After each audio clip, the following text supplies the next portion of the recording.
नमस्कार. पाहूयात गीर गाईच्या तुपाचा पोत कसा असतो. गीर गाईच्या तुपाचा पोत हा सामान्यतः गुळगुळीत, रवाळ, दाणेदार असतो. असे दाणेदार तूप हलक्या मंद आचेवर उकळले जाते, ज्यामुळे तुपाला दाणेदार पारंपरिक पोत मिळतो. असे पारंपरिक पद्धतीने बनवलेले दाणेदार रवाळ तूप उच्च दर्जाचे तूप मानले जाते. शुद्ध देशी तुपाचा खरा रंग पिवळसर किंवा सोनेरी असतो. तळाशी बसणारा तुपाचा दाणेदार भाग वरच्या बाजूला तरंगणाऱ्या पातळ सोनेरी तुपाच्या भागापेक्षा पांढरा असतो. सामान्यतः तूप 3 थरांमध्ये विभागले जाते. तळाशी बसणारा घन थर, मध्यभागी असणारा अर्ध घन थर, वरती अधिक द्रव थर.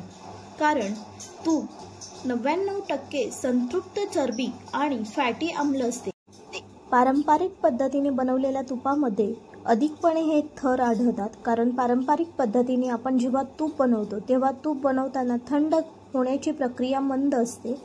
पारंपरिक पद्धतीने बनवलेले उच्च दर्जाचे तूप हे मऊ राहते आणि घट्ट असतानाही आपण ते पटकन बाहेर काढू शकतो.